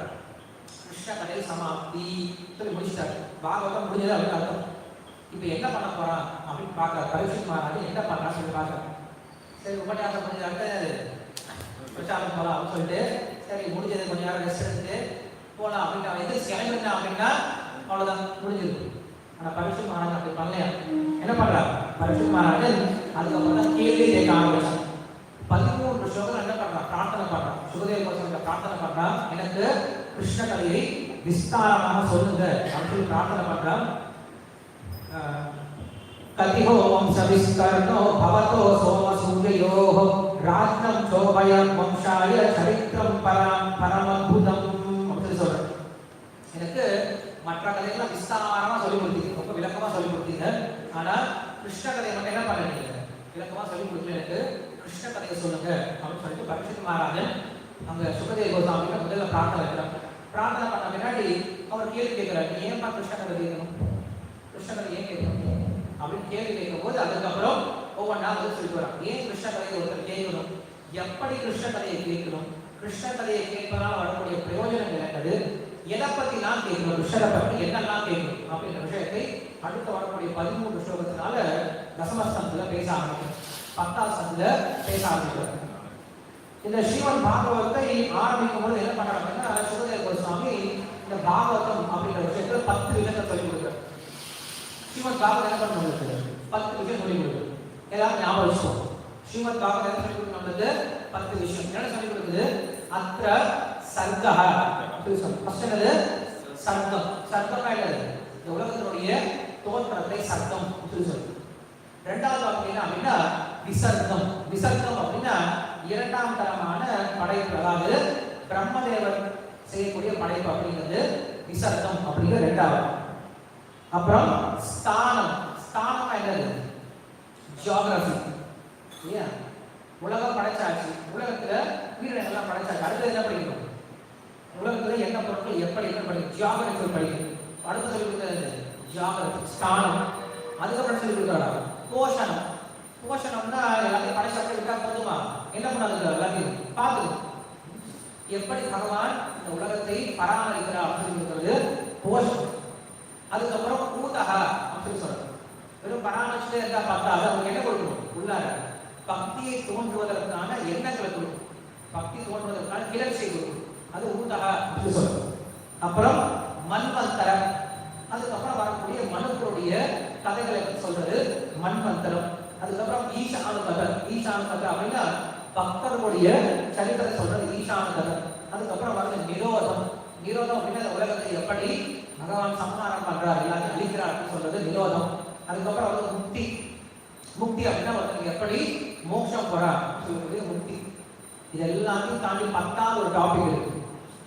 அந்த 10வது டாபிக் தான் ரொம்ப முக்கியமான என்னது ஆசிரியம் சொல்லி சொல்றது. ஆசிரியம்னா எல்லாருக்கும் தஞ்சம். இந்த பேசுற எல்லாமே 9 டாபிக் எது அடித்தளமா இருக்கும், எது தஞ்சமா இருக்கும், எது இறுதியான குறிக்கோளா இருக்கும், அது பேரு ஆசிரிய தத்துவம் சொல்லி சொல்றோம். இந்த ஆசிரிய தத்துவத்தை என்ன பண்றாரு இந்த வியாசர் அவருக்கு 10வது ஸ்கந்தம் சொல்லி கொடுக்குறாரு. முதல் ஸ்கந்தத்துல இன்ட்ரோடக்ஷன், 2வது ஸ்கந்தம் அப்படிங்கிறது ஆரம்பிக்கிறாங்க, பேசுறதுக்கு ஆரம்பிக்கிறாங்க, பேச ஆரம்பிக்கிறாங்க. 3வது ஸ்கந்தம் அப்படிங்கிறது 3வது ஸ்கந்தம் அப்படிங்கிற சப்தத்தை பத்தி பேசுது. 4வது ஸ்கந்தம் அப்படிங்கிறது விசர்க்கத்தை பத்தி பேசுறது. 5வது ஸ்கந்தம் யாரா படிச்சிருக்கீங்களா? 5வது ஸ்கந்தம் என்ன இருக்கு மெயினா? 5வது ஸ்கந்தம் என்ன இருக்கு? இந்த உலகத்தை பத்தி இருக்கு இல்லையா? உலகத்துல எந்தெந்த பிரபஞ்சங்கள் எங்கெங்க இருக்கு, பாதாளம் இருக்கு, சொர்க்கலோகம் இருக்கு, நரகலோகம் இருக்கு, இதெல்லாம் இருக்கு. இது ஜியோகிராஃபி ஸ்தானம். 6வது ஸ்கந்தம் என்ன இருக்கு? மெயினா என்ன கதை இருக்கு 6வது ஸ்கந்தத்துல? அஜாமிளன் கதை இருக்கு. அப்புறம் இந்திரனுடைய கதை இருக்கு. அதுக்கப்புறம் ஒரு முக்கியமான ஒரு பக்தன் ராட்சசனா இருப்பாங்க, விருத்ராசுரனுடைய கதை. இது போஷணம் அப்படின்னு சொல்றோம். போஷணம்னா என்ன சொல்றாரு அப்படின்னா ஒரு ஒரு ஆத்மாவை பகவான் எப்படி இந்த உலகத்திலிருந்து வெளியே கொண்டு வரணும், எப்படி மோட்சம் கொடுக்குறான்னு சொல்லிட்டாங்க. ஒன்று பிறப்பாக பக்தனா இருக்கிறான் ஒரு சிலர் அசுரர்களா இருந்து பக்தர்களா மாறுறாங்க. ஒரு சிலர் எந்த விதமான தகுதி இல்லாம நிறைய பாவம் பண்ண என்ன பண்றாங்க, பக்தர்களா மாறுறாங்க. இந்த கதையை சொல்ல கொடுத்தது போஷணம் அப்படின்னு சொல்லுது. போஷணம் என்ன தமிழ்ல போஷணம் என்ன அர்த்தம்? போஷிக்கிறது அப்படின்னு என்ன அர்த்தம்? நல்ல ஊட்டச்சத்தா சொல்றது அப்படின்னு அர்த்தம். யாரு கொடுப்போம்? வீக்கா இருப்பாங்க இல்லையா, ரொம்ப வீக்கா சோர்ந்து போயிருக்கா, நல்லா போஷாக்கான உணவு கொடுப்பாங்க. அவனால குண்டு குண்டா இருக்கும் இல்லையா, 120 கிலோ இருக்கு, அவனுக்கு போஷாக்கான உணவு தேவை. அவனுக்கு என்ன பண்ணும்? 10 கிலோ உணவு இருக்கும் இல்லையா. அவன் போஷாக்கான உணவு யாருக்கு கொடுக்கணும்? ரொம்ப வீக்கா இருக்கணும் கொடுக்கும். அப்ப ஆராசம் என்ன பண்றாங்க? வீக்கான பசங்க சொல்லி கொடுக்குறாங்க. யார் முதல்ல? அஜாமிளன். நம்ம கேஸ் ரொம்ப வீக். நம்ம கேஸ் எப்படி எவ்வளவு பாவம் பண்ண முடியுமோ லிஸ்ட் இருக்கு, எல்லா பாவம் செஞ்சு வச்சிருக்கோம். ஸோ அப்படிப்பட்டவங்க எப்படி மோட்சம் போலாம் அப்படின்னு சொல்லி கொடுக்குறது முதல் அஜாமிள சரித்திரம். 2வது இந்திரனுடைய சரித்திரம். இந்திரன் என்ன பண்றான் அப்படின்னா தேவ குருவுக்கு என்ன பண்றான்? அபராதம் பண்ணிடுறான். தன்னுடைய குருவை என்ன பண்றான்? வெட்டிடுறான் இல்லையா. குரு வந்து என்ன பண்றாரு, அவனுக்கு நாராயண மந்திரம் சொல்லி கொடுத்து அவனுக்கு சக்தி எல்லாம் கொடுத்து அவன் வந்து பெரிய ஆளா பண்றாரு. அந்த குரு என்ன பண்ணாரு? 2 பேருக்கும் ஒரு குருவா இருந்தார். அசுரனுக்கும் குருவா இருந்தாரு, இந்த தேவனுக்கும் குருவா இருந்தாரு. சரி, அசுரனுக்கும் தேவனும் 2 பேரும் குருவா இருந்தாரு. அவனை பாப்பம் என்ன பண்றான் அப்படின்னா அவனுக்கு கோவம் வந்து அவனுடைய தலையை வெட்டான், குருவுடைய தலையை வெட்டிட்டான். இந்த பெரிய பாப்பாயிட்டான். ஒருத்தர் கொள்றதே தப்பு, பிராமணனை கொள்றது தப்பு, இதுல குருவை கொள்றது தப்பு இல்லையா. எப்படி சிஷ்யர்கள் இருக்காங்க அப்படி இருந்திருக்காங்க. குருவுடைய தலையை வெட்டப்பட்டு அவனுக்கு இல்லாத பாவம்லாம் வந்து சேரும். அவனை என்ன பண்றான்? பகவான் காப்பாற்ற முயற்சி பண்றான். கடைசியில் யாரெல்லாம் காப்பாத்தியான்? பகவான் தான் காப்பாற்றுவாங்க இல்லையா. எங்க போனாலும் கடைசியில் அவன் தான் காப்பாற்று. குழந்தை தப்பனது. அம்மா என்ன பண்றாங்க? செம்மையா அடி அடிக்கிறாங்க. அடிச்சபடி குழந்தை என்ன பண்ணுது? மறுபடியும் அம்மா தலையில் அடி பிடிச்சாங்க. வேற வழி இல்லை இல்லையா. குழந்தைக்கு வேற கதி கிடையாது. அப்படி தப்பானதை என்ன பண்றாரு? பகவான் தப்பனே அடிக்கிறார். அடிச்சபடி என்ன பண்ணி அவன் மறுபடியும் அவனும் சமாதானப்படும். எந்த அளவுக்கு அடிக்கிறோமோ அந்த அளவுக்கு என்ன பண்ண அவனுக்கு அதுக்கப்புறம் சமாதானப்படுத்துறது ஏதாவது வாங்கி கொடுக்கும் இல்லையா. நீங்க அடிச்சதெல்லாம் திருப்பி கேட்பான், இப்படி அடிச்சு அப்படி அடிச்சு சொன்னவது அவன் சாக்லேட்டு பொம்மை எல்லாம் வாங்கி கொடுக்கும். நீங்க அடிக்கிறது கொஞ்சம் நிறைய கொடுக்கும். அப்படி இந்திரனை பாதுகாத்தார். அதுக்கப்புறம் இருக்கிறது விருத்ராசன். ஒரு அசுரன், ஒரு பக்தன் எப்படி அபராதத்தினால அசுரனா மாறுறான். அசுரனா மாறினாலும் என்ன பண்றது கிடையாது, பகவானோட விடுறது கிடையாது. ஏன்னா பகவான் வந்து தேவர்களுக்கு மட்டும் பாதுகாப்பு கொடுக்குறவங்க கிடையாது. பகவான் என்ன பண்றாரு? அசுரர்களுக்கும் பாதுகாப்பு கொடுக்குறாரு. ஆனா அங்க பார்த்தோம்னா கொஞ்சம் முரண்பாடா இருக்கு. தேவன் இந்திரன் அவனுக்கு பாதுகாப்பு கொடுக்குறாரு, அவனை காப்பாத்திட்டாரு. அசுரன் விருத்ராசன் அவன் பக்தன், அவன் என்ன பண்றாரு? போட்டாரு. அநியாயமா இருக்கு. பக்தனா இருந்தாலும் அசுரனாக அழிச்சிருவேன். அவன் அயோக்கியனா இருந்தா தேவனாக அவன் காப்பாற்றிடுவேன். இது பாரபட்சமா இருக்கு, எனக்கு புரியலையே. அப்ப நீங்க தேவனை மட்டும் தான் காப்பாத்துங்களா, அசுரர்கள் அழிச்சிருக்கீங்களா அப்படின்ற கேள்வி 7வது ஸ்கந்தத்துல கேட்கிறாரு. அது என்ன கிருஷ்ணன் என்ன சூரியவர் சொல்லிக்கிற என்ன கிருஷ்ணன் பாராட்டம் பார்க்கிறாரு, அவனை மட்டும் பாதுகாக்கிறாரு, எனக்கு கொண்டாடுறாரு, என்ன அர்த்தம் அப்படின்னு கேட்கும்போது 7வது ஸ்கந்தத்துல பேச ஆரம்பிச்சு. யார் வந்து பேச ஆரம்பிக்கிறார்? பிரகலாதன் வந்து பேச ஆரம்பிக்கிறார். பகவான் வந்து அசுரனை வந்து அழிக்கிறது இல்லப்பா, அசுரங்களையும் பார்த்துக்கிட்ட விஷயம் இருக்கு, அந்த கதையை சொல்ற கேள்வி அப்படின்னு சொல்லிட்டு அதுக்கப்புறம் 7வது ஸ்கந்தம் ஆரம்பிக்கிறார். ஏழாசனம் அப்படிங்கிறது ஊதி அப்படின்ற பேச ஆரம்பிச்சார். ஊதி அப்படின்னா இப்போ பகவானை பற்றி நம்ம கேட்கறதுக்கு நமக்கு என்ன உள்ளாரு ஆசனம். ஊதி அப்படின்னா ஊற்று அப்படின்னு நம்ம தமிழ் வச்சுக்கலாமே. என்ன இருக்கும் நம்மளுக்கு ஊற்று வேணும். இப்போ நம்ம வந்து தண்ணி போர் போட போறோம். போர் போடும்போது என்ன பண்ணும்? ஃபர்ஸ்ட் ஊத்து பார்ப்போம், உள்ள தண்ணி இருக்கான்னு பார்ப்போம். தண்ணி இல்லாத பாறையில போட்டா ஒன்றும் வரப்படுது. அப்போ ஊற்று பார்க்கணும். அப்ப இதயத்துல பக்தி அப்படிங்கிற ஊற்று நமக்கு என்ன இருக்கும்? அந்த ஊற்றை உண்டுபடுது. எப்படி உண்டுபடுத்துறது? ரெண்டு விதமா உண்டுபடுத்தலாம். ஒன்று, நேரடியாக பக்தனுடைய சங்கத்தினால தூய பக்தியை பெற்று அவனுக்கு இயற்கையாகவே பகவான் மேல பக்தி அப்படின்ற ஆர்வம் இருக்குது. இது நேரடியாக வரக்கூடிய ஊற்று. இரண்டாவது வகை என்ன அப்படின்னா, நாம் செய்யக்கூடிய வர்ணாசிரம தர்மங்களை கடைபிடித்து அதனால ஞானம் வளர்ந்து அதனால நமக்கு வைராகியம் பிறந்து அதனால பெறக்கூடிய பக்தி அப்படின்னு இரண்டாவது வகை. இது ரெண்டு வகை. இதான் ஊதி அப்படின்னு சொல்றேன். நீங்க ஏழாசனங்கள் பார்த்தீங்கன்னா ரெண்டு விதமா இருக்கும். ஃபர்ஸ்ட் என்ன இருக்கும்? ஃபர்ஸ்ட் 10 அத்தியாயம் பிரகலாத சரித்திரம். பிரகலாத சரித்திரம் என்ன காட்டுறாங்க அப்படின்னா, ஒரு இதயத்தை எப்படி பக்தி தோன்றுதுன்னு காட்டுறாங்க. எப்படி தோன்றுது? சங்கம் தான். ரொம்ப எளிமையான விஷயம். என்ன பண்றாங்க? நேரடியாக நாட்டு சனாகதி பண்ணிட்டாங்க. நாடு சொல்றது பின்பற்ற ஆரம்பிச்சான். சொல்றதை பின்பற்ற ஆரம்பிச்சான் அப்படின்னா அவங்க அப்பா சொல்றது கொஞ்சம் பண்ணிட்டு நாவல சொல்றது பண்றது கிடையாது. நாவல சொல்றது மட்டும்தான் பண்ணணும் இல்லையா? அவனுக்கு வேற கதி கிடையாது. குருமுக பத்மா வாக்கியா சித்தேட்டை கொரியாக்கியா ஆரணா குறிவமனை ஆசா சொன்ன மாதிரி குரு சொல்லக்கூடிய வாக்கியத்தை மட்டும் எடுத்து அதை மட்டும் பின்பற்ற ஆரம்பிச்சா அவங்க அப்பா பொண்ணாலும் பரவாயில்ல, நான் குரு வாக்கியத்தை விட மாட்டேன் சொல்லிட்டேன். நம்மளால இன்னைக்கு அப்படி இருக்க முடியுமா? முடியாது. நமக்கு 11 மணிக்கு மேல டைம் ஆயிடுச்சு, நம்ம கிளம்பிட்டு இல்லையா? நம்மளுடைய வேலைக்கு பார்த்து போயிட்டு சரி குரு சொல்லிட்டாரு நாள் முழுக்க நான் சேவை பண்ண போறேன், நம்மளால இருக்க முடியுமா? இருக்க முடியாது. அப்ப நமக்கான வழி என்ன அப்படின்னா அடுத்த வழிமுறை. அடுத்த வழிமுறை என்னது? வர்ணாசிரம தர்மத்தை சரியாக பின்பற்றும். பகவத்கீதை அப்படி ஆரம்பிக்கிறார் கிருஷ்ணன். சுதர்ம ஞான வைராகிய சாத்திய பக்தியவ கோச்சரா நாராயண பரம் பிரம்ம கீதா சாஸ்திர சமீரா அப்படின்னு யமுனாச்சாரியர் சொல்றார். ஒருத்தருடைய சுதர்மத்தை செய்து எப்படி செய்யணும்? ஞானத்தோட செய்து அந்த ஞானத்தால் அவனுக்கு வைராகியம் பிறந்து அந்த வைராகியம் அவனுக்கு பக்தியை கொடுத்து அந்த பக்தியினால் அந்த பகவான் அடைய முடியும் அப்படிங்கிறது ரெண்டாவது பட்சம். இது ஸ்ரீமத் பாகவதம் 7ஆம் ஸ்கந்தம் பார்த்தீங்க அப்படின்னா 11ஆம் அத்தியாயத்திலிருந்து 15ஆம் அத்தியாயம் வரைக்கும் உங்களுக்கு என்ன இருக்கும்? வர்ணாசிரமத்தை பற்றி பேசுறது. ஒரு ரகசியம் எப்படி இருக்கணும், ஒரு மானவரசன் எப்படி இருக்கணும், ஒரு பிரம்மச்சாரி எப்படி இருக்கணும், ஒரு சன்னியாசி எப்படி இருக்கணும், ஒரு பிராமணன், சத்திரியன், வைசியன், சூத்திரன், ஸ்திரீ இவங்கெல்லாம் எப்படி இருக்கணும் அப்படிங்கிற தர்மத்தை சொல்றது என்னது? ஏழாசனத்தினுடைய அடுத்த பகுதி. ஏழாசனம் என்ன பேசணும்னு சொன்னாங்க? ஏழாசனம் அப்படிங்கிறது பக்தி எப்படி உண்டு பண்ணது அப்படிங்கிறத சொல்லி. ரெண்டு விஷயம், ரெண்டு விதமா வரும். ஒன்று நேரடியாக பக்த சங்கத்தினால, ரெண்டாவது சொதர்மத்தை செய்வதால். நம்ம எல்லாம் சொதர்மத்தை செய்வதால் என்ன பண்றோம்? சொதர்மம் செஞ்சா பக்தியோட சொதர்மம் செய்யணும், அதான் முக்கியம். சொதர்மம்னா வெறும் வியாபாரம் பண்றோம், வெறும் நம்முடைய பிராமண தர்மம் சத்திய தர்மம் பண்றது கிடையாது, பக்தியோட செய்யணும் சொதர்மம் அப்படிங்கிறது. இது நம்மளுக்கு 7ஆம் சொல்லி கொடுக்குது. 8ஆம் ஸ்கந்தம் என்ன இருக்கு? முக்கியமாக மன்வந்திர கதை இல்லையா? மனுக்களுடைய சரித்திரம் எல்லாம் 8ஆம் ஸ்கந்தம் வரும். 9ஆம் ஸ்கந்தம் அப்படிங்கிறது சொன்ன இல்லையா? சந்திர வம்சம், சூரிய வம்சம். இந்த 2 வம்சத்தை பத்தி பேசுறது இந்த கதை. 10ஆம் ஸ்கந்தத்துல என்ன இருக்கு? 10ஆம் ஸ்கந்தத்துல கிருஷ்ணன் என்ன சொல்றோம்? ஆசிரிய தத்துவம் அப்படின்னு சொல்றோம். எல்லாருக்கும் அடிப்படையான விஷயம். 11ஆம் ஸ்கந்தம் முக்தி. 11ஆம் ஸ்கந்தம் பார்த்தீங்க அப்படின்னா முழுக்க கிருஷ்ணருக்கும் புத்தவனுக்கும் நடந்த உரையாடல் புத்தக கீதை அப்படின்ட்டு 11ஆம் ஸ்கந்தம் மொத்தம் என்னதான் இருக்கு? வெறும் உபதேசம் தான். 11ஆம் ஸ்கந்தம் எடுத்து படிச்சுட்டா அப்படின்னா உங்களுக்கு தெரியும். அதுல கதையெல்லாம் இருக்காது. 11ஆம் ஸ்கந்தத்துல 4 புக்கு இருக்கும். அந்த பெருசு இருக்கிறது பெரிய உரையாடல். என்ன உரையாடல் அப்படின்னா கிருஷ்ணருக்கும் புத்தவனுக்கும் நடந்த உரையாடல். இது வரைக்கும் இந்த மாதிரி யாரும் பேசவே கிடையாது. அவ்வளவு நீளமான உரையாடல் கிருஷ்ணரும் புத்தவனும் பண்ணியிருக்காரு. கிருஷ்ணர் என்ன பண்ணியிருக்காரு? ரொம்ப சாரமான விஷயத்தை எடுத்து கொடுத்துட்டு போயிருக்காரு புத்தவனுக்கு. இங்க பார்த்தீங்கன்னா ரெண்டு கீதை. ஒன்று பகவத்கீதை, இன்னொன்னு புத்தக கீதை. பகவத்கீதை எப்படி இருக்கும் அப்படின்னா உன்னை கனவை செய்ய அப்படின்னு சொல்லக்கூடியது. புத்தக கீதை எப்படி இருக்கும்? துறந்துட்டு மோட்சத்துக்கு பக்கம் போ அப்படின்னு சொல்ல வேண்டியது. ஏன்னா 2 அதிகாரிகள் வித்தியாசம். இங்க அர்ஜுனன் அதிகாரி, பகவத்கீதை கூடிய அதிகாரி அர்ஜுனன், அவனை கடமை செய்ய தூண்டும். இங்க அதிகாரி யாரு? புத்தவன்.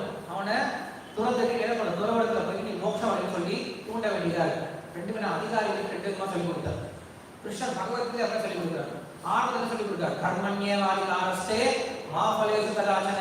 அதை கர்மத்திலே செஞ்சாலும் நம்ம சொல்றேன், என்னுடைய கடமை நான் பண்றேன், நீ உடைய கடமையை பண்ணு, சத்திரியச நான் வித்தியதே அப்படின்னு சொல்லி சொல்றார். கடமை சொல்லி சொல்றார். கடைசியில் என்ன சொல்லி முடிக்கிறார்? சர்வதர்மான் பரிந்து சொல்லி முடிக்கிறார். கடமை சொல்லி சொல்றார், ஆனா கடமை விடுன்னு சொல்லி சொல்றார். அது எப்படிப்பா சாப்பிடு?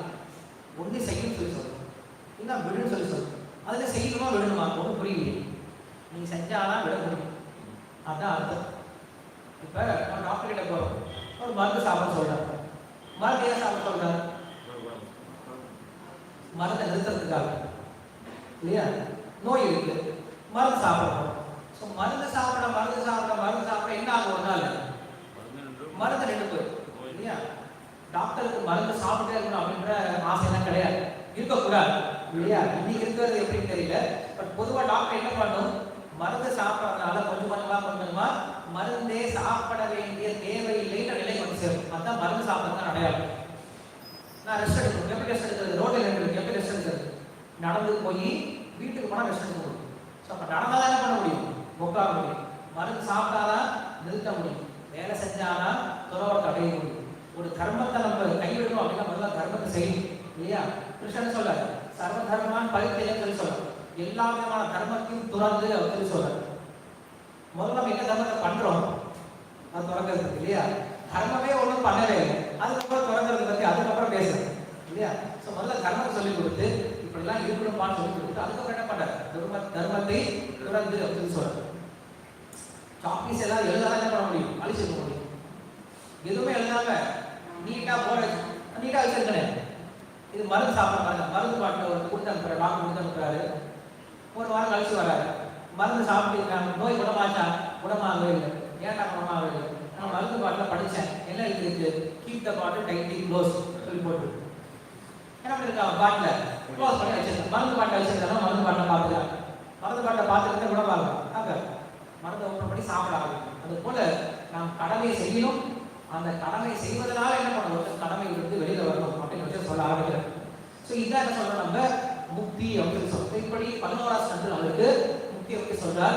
12ஆம் ஸ்கந்தத்துல நிரோத சொல்லக்கூடிய இந்த உலகத்தினுடைய இறுதி விஷயத்தை அழிவு அப்படின்னு சொல்லி இருக்கிறார். ஸோ அப்ப பாகத்துல முக்கியமான விஷயம் என்னது? இந்த ஆசிரியம் அப்படின்னு சொல்லக்கூடிய கிருஷ்ண தத்துவம். ஸோ நம்ம இந்த 10ஆம் ஸ்கந்தத்தில் என்ன பண்ண போறோம் அப்படின்னா இந்த ஆசிரியம் ஆகிய கிருஷ்ணனை பற்றி தான் பேச போறோம். யாருன்னா 10ஆம் ஸ்கந்தம் முழுமையா படிச்சிருக்கீங்க? கிருஷ்ணா புக் படிச்சிருக்கீங்க. பட் பாகவத்துல 10ஆம் ஸ்கந்தம் என்ன முழுமையா படிச்சிருக்கீங்களா? ஒரு சில படிச்சிருக்கீங்க. படிக்கல அப்படின்னா உங்களுக்கு நல்ல சான்ஸ் இருக்கு. என்ன பண்றோம்? நம்மளுடைய பாகவத பிரவாகத்துல இப்ப நம்ம 10ஆம் ஸ்கந்தத்துல தான் இருக்கும். என்ன பண்றோம்? பாகவத்துல தினசரி அந்த 10ஆம் ஸ்கந்தம் சொல்லி கொடுத்துருக்கு. இப்ப 5 அத்தியாயம் முடிச்சிருக்கோம். 10th லெவல் 5 அத்தியாயம் முடிச்சிருக்கோம். ரொம்ப ஆச்சரியமான அர்த்தங்கள்லாம் சொல்லி கொடுக்குறாங்க. 10ஆம் ஸ்கந்தத்துக்கு நம்ம கௌடிய வைஷ்ணவ ஆச்சாரியர்கள் 3 பேர் வியாக்கியானம் கொடுத்துருக்காங்க. ஒன்று விஸ்வநாத தாக்கூர், அடுத்தது ரூப கோஸ்வாமி, அடுத்து சனாதன கோஸ்வாமி, 3 பேர் கொடுத்துருக்காங்க. பலதேவ வித்யாபூஷன் கொடுத்துருக்காங்க, ஜீவ கோஸ்வாமி கொடுத்துருக்காரு, ஸ்ரீதர் சுவாமி கொடுத்துருக்காரு. இப்படி நிறைய ஆச்சாரியர்கள் பண்ணியிருக்காங்க, நிறைய வியாக்கியானம் கொடுத்துருக்காங்க, சொல்லி கொடுத்துருக்காங்க. அற்புதமான அர்த்தங்கள்லாம் இருக்கு. ஸோ எங்களுக்கு இந்த 10ஆம் ஸ்கந்தம் எடுத்த பின்னாடி முதல் 4 அத்தியாயம் படிக்கிறதுக்கு 14 நாள் ஆச்சு. ஏன்னா ஒவ்வொரு அத்தியாயத்திலும் அவ்வளோ விஷயங்கள் சொல்லப்படும், அவ்வளோ டீப்பான பல்வேறு விதமான கோணத்தை சொல்லி கொடுத்துருக்காங்க. ஏன்னா எல்லாருக்கும் என்னதான் கடைசி ஆசை? கிருஷ்ணா தான் எல்லாருக்கும் ஆசை, எல்லா ஆச்சாரியர்களும். அந்த கிருஷ்ணருக்கு வந்து என்ன பண்றாங்க? எல்லாரும் இஷ்டத்துக்கு பேச ஆரம்பிச்சிட்டாங்க. நான் பேச கிருஷ்ணரை பற்றி, நான் பேச கிருஷ்ணரை பற்றி சொல்லிட்டு நம்மளுக்கு அவ்வளோ ஆசை கிருஷ்ணரை பற்றி பேசணும் அப்படின்னு சொல்லிட்டு அவ்வளோ பேசி வச்சுருக்காங்க. நம்முடைய கடமை என்னது? அதை கேட்கவா செய்யும் இல்லையா? இல்லை அந்த ஆச்சாரியர்கள் அவ்வளோ கஷ்டப்பட்டு எழுதி ஒரு பிரயோஜனம் இல்லாமல் போயிடும். அவங்க நம்முடைய வாழ்க்கையே துறந்து நமக்காக என்ன பண்றாங்க? உட்காந்து எழுதி வச்சிருக்காங்க. பின்னாடி வரக்கூடிய பக்தர்கள்லாம் இதை கேட்டு தெரிஞ்சுப்பாங்க அப்படின்ற ஆசை எழுதி வச்சிருக்காங்க. அவங்க தெரிஞ்சுக்கணும் அப்படின்னா அவங்க எழுதுறதுக்கான பிரயோஜனம் இருக்கு, அவங்க ஆசீர்வாதம் நமக்கு கிடைக்கும். அப்போ ஆச்சாரியர்களுக்கு ஆசீர்வாதம் கிடைக்கணும், பகவானுடைய ஆசீர்வாதம் கிடைக்கணும் அப்படின்னா அவங்க கொடுத்த விஷயத்தை நம்ம படித்து தெரிஞ்சுக்க முயற்சி பண்ணலாம். யாருக்காவது நேரம் வந்து அப்படின்னா நம்ம நடக்கக்கூடிய இந்த பாகவதத்தில் நடக்கக்கூடிய 10ஆம் ஸ்கந்தம் நிகழ்ச்சியில நடக்க முயற்சி பண்ணுங்க. அதே போல நம்ம அடுத்த வாரம் என்ன பண்ணோம் அப்படின்னா இந்த தசம ஸ்கந்தத்திலிருந்து பேச ஆரம்பிக்கலாம். கிருஷ்ணனுக்கு வர வரைக்கும் என்ன பண்ணலாம்? 10ஆம் ஸ்கந்தத்துல கிருஷ்ணனுடைய தோற்றம் அப்படிங்கிறது 3ஆவது அத்தியாயம் வரும். 3ஆவது அத்தியாயம் வரைக்கும் என்ன பண்ணலாம்? நம்ம படிச்சு தெரிஞ்சு முயற்சி பண்ணுவோம். கிருஷ்ணனுடைய தோற்றம் எப்படி இருக்கு அப்படின்ற விஷயத்தை ரொம்ப அழகான அர்த்தங்களால் சொல்லியிருக்காங்க. ஒவ்வொரு வாரம் தெரிஞ்சு முயற்சி பண்ணுவோம். ஸ்ரீமத் பாகவதம் கி ஜெய், ஸ்ரீ பிரபுபாத கி ஜெய். ஹரே கிருஷ்ணா. கேள்விகள் இருந்துச்சா கேட்கலாம். கேள்விகள் சந்தேகங்கள் கேட்கலாம்.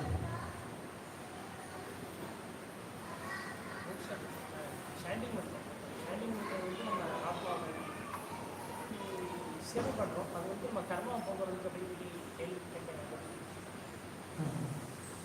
ஸோ நம்மளுக்கு கர்மா அப்படின்னா என்ன டெஃபினேஷன் புரிஞ்சுக்கணும். கர்மா அப்படின்னா என்னது?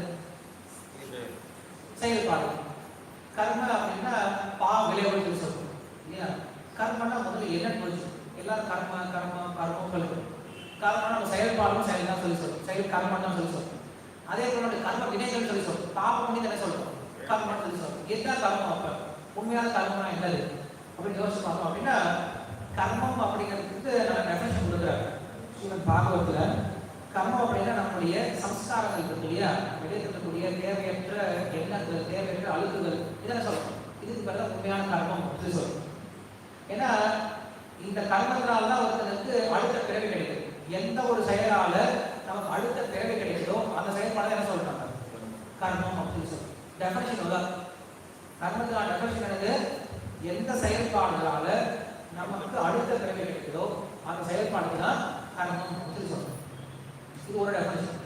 இன்னொரு டெஃபினேஷன் சொல்லணும் அப்படின்னா, சாஸ்திரத்துல விதிக்கப்பட்ட விதிமுறைகளை சொல்றோம் கர்மம் அப்படின்னு சொல்றோம். இப்ப நம்முடைய மிக முக்கியமான ஒரு குறிக்கோள் என்ன? நாப்பாடு மிக முக்கியமான குறிக்கோள் என்ன அப்படின்னா, இது ரெண்டையும் பண்ணணும். ரெண்டும் நமக்கு ஒன்று நம்முடைய உண்மையான அடையாளத்தை தெரிஞ்சுக்கணும். ரெண்டாவது நம்முடைய உண்மையான செயல்பாடுல ஈடுபடணும். இதுதான் ஆத்மாவுடைய இறுதியான குறிக்கோள். இப்ப ரெண்டுக்கும் கடனால இருக்கக்கூடிய விஷயம் என்னது?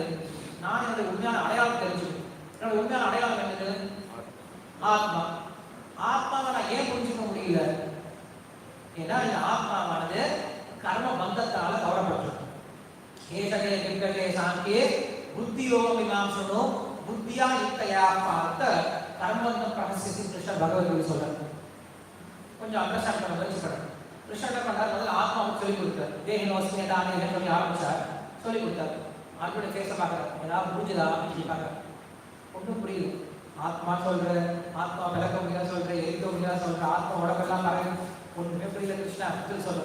கிருஷ்ணா தான் சொல்ற, ஆச்சரியவர் பஷ்யதி கஷ்டிகேனம் ஆச்சரியவர் கதிக கதைக சாமியா ஆச்சரியவர் சைனம் அன்யஸ்ருணோதி ஸ்ருத்வா ஏனம் வேதன சைன கஷ்டிகி. ஆத்மா பத்தி பேசலாம், ஆத்மா பத்தி கேட்கலாம், ஆத்மா பத்தி புரிஞ்சுக்கிட்டவா நினைக்கலாம். ஆனா ஆத்மா புரிஞ்சுக்க எவ்வளவு கிடையாது அப்படின்னு சொல்லி சொல்றேன். அப்ப ஆத்மா ஏன் புரிஞ்சுக்க முடியல? ஏன் புரிஞ்சுக்க முடியல அப்படின்னா, நான் அப்பயே வீட்டு கண்ணாடி பண்ணி நிற்கிறேன். என் முகமே தெரியல. ஏன் தெரியல? கண்ணாடி தான் இருக்கு. நான் போய் நிற்கிறேன் இல்லையா? கண்டிப்பாக என்ன தெரிஞ்சுக்கணும்? என்னுடைய முகம் தெரிஞ்சுக்கணும். ஏன் தெரியல? ஃபுல்லா தண்ணிப்பட்டு எல்லாம் உப்பு சேர்ந்தே ஆயிடுச்சு. ஃபுல்லா மூடிடுச்சு. அது பாவாசம் போயிடுச்சு. அப்ப என்ன பண்ணாரு? அந்த அழுக்க முதல்ல போகும். அந்த அழுக்க போகிட்டே என்ன ஆகும்? என் முகம் தெரியாது. ஸோ கிருஷ்ணா தான் சொல்றாரு, ஏகதே அபிகித சாங்கியே புத்தி யோகம் இதாம் சொல்லணும். புத்தியா யுக்தஹ அயா பார்த்த கர்ம பந்தம் பிரகசிசி. அர்ஜுனா, உன்னுடைய ஆத்மாவை புரிஞ்சுக்க முடியலன்னா காரணம் என்னது? கர்ம பந்தம் தான்.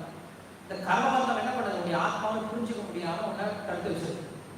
அப்ப என்ன பண்ணுவது? அந்த கர்ம பந்தத்தை உடைக்கும். கர்மத்தை எப்படி உடைக்கிறது? நீ செய்யக்கூடிய செயல்பாடுகளை புத்தியோட செய்ய ஆரம்பிச்சுன்னா உடைய கர்ம பந்தம் உடைக்கிறது சொல்றேன். என்ன பண்ண அதுக்கப்புறம் கர்மத்தை பத்தி பேச ஆரம்பிக்கிறோம். சிம்பிளான விஷயம் என்ன அப்படின்னா, முதல்ல நம்முடைய ஆத்மா நம்முடைய கான்சியஸ்னஸ் தூயப்படுது. கான்சியஸ்னஸ் தூயப்படுத்த முடியும். சைத்தன்ய மகாபிரபு சொல்லி கொடுத்துருக்காரு, சேதோ தர்ப்பணமாகணும் சொல்லி சொல்றோம். நம்ம எந்த அளவுக்கு இந்த பக்தி சேவையில் ஈடுபட ஆரம்பிக்கிறோமோ அந்த அளவுக்கு என்ன ஆகுமா? நம்முடைய கான்சியஸ்னஸ் தூய்மை அடையும். தூய்மை அடைகிறது என்ன அர்த்தம்? அழுக்கா இருக்கிற விஷயம் தூயப்படுது. கான்சியஸ்னஸ் எப்படி அழுக்காகும்? கான்சியஸ்னஸ் அழுக்கு என்னது? நம்முடைய சித்தத்துக்கு அழுக்கு என்னது? அது அறியாமை என்னது? நான் இந்த உடல், நான் அனுபவிப்பாளன், எனக்கும் கிருஷ்ணருக்கு சம்மதம் கிடையாது, கிருஷ்ணர் வேற நான் வேற அப்படின்ற இதுதான் அறியாமல் சொல்லி சொல்றோம். ஞானம்னா என்னது? ஞானம்னா வாசுதேவ சர்வமிதி அப்படின்னு புரிஞ்சுக்கலாம் ஞானம் இல்லையா? எல்லாமே பகவானுடைய அம்சம் தான், நான் பகவானுடைய அங்கம் அப்படின்னு புரிஞ்சுக்கிறதா உண்மையான ஞானம். இந்த ஞானத்தை கொண்டு வரும். இந்த ஞானம் எப்போ வரும் அப்படின்னா, நம்முடைய அடையாளங்கள் தேவையற்ற அறியாமல் போனால் இந்த ஞானம் வரும். நல்லா நம்ம சேட் பண்ண ஆரம்பிக்கும். ஸோ சேட்டிங்காக இருந்தாலும் சரி, சர்வீஸாக இருந்தாலும் சரி, இது ரெண்டனுடைய இறுதியான குறிக்கோள் என்ன அப்படின்னா, முதல்ல நம்முடைய அறியாமை போகிறது. இந்த அறியாமை நம்ம கர்மான்னு சொல்லலாம், சம்ஸ்காரம் சொல்லலாம், இல்ல பந்தம் சொல்லலாம், எத்தனை வேணா பேர் சொல்லலாம். ஆனா கடைசி விஷயம் என்ன அப்படின்னா, நம்மையும் பகவானையும் தொடர்பு படுத்த முடியாம நடுவர்களுடைய எதிரி தான் சொல்றோம். இது எல்லாமே இந்த எதிரியை எப்படி உடைக்கிறது, இந்த எதிரியை அழிக்கக்கூடிய வழிமுறைகள் தான் நம்ம சொல்றோம். பக்தி சேவையா இருந்தாலும் சரி, ஜபமா இருந்தாலும் சரி, இதுதான் விஷயம். இது நம்ம ஆன பிறகு அடுத்து என்ன பண்ண போறோம் அப்படின்னா, தொடர்ந்து இதான் பண்ண போறோம். ஒருத்தர் தர்மம் போயிடுச்சு, அடுத்து என்ன பண்ண போறாங்க, அதுதான் பண்ண போறான். மறுபடியும் ஜபம் தான் பண்ண போறான், மறுபடியும் பக்தி சேவை தான் பண்ண போறான் இல்லையா? ஸோ அதனால நம்ம ஜபம் பண்றது பக்தி சேவை இல்லை நம்ம சேவை பண்றது அப்படிங்கிறது நம்முடைய பாவத்தை போக்குறது அப்படிலாம் கிடையாது. எல்லாருடைய காரணம் ஒரே ஒரு விஷயம் தான், என்னது, நம்முடைய அறியாமையை போக்கி பகவானுக்கும் நமக்கும் உண்டான அந்த நிரந்தரமான தொடர்பை ஏற்படுத்தி பகவானை சேவை ஈடுபடுத்துறது அப்படிங்கிறது தான் எல்லாருடைய மிக முக்கியமான நோக்கமாக இருக்கு. ஓகே, ஹரே கிருஷ்ணன்.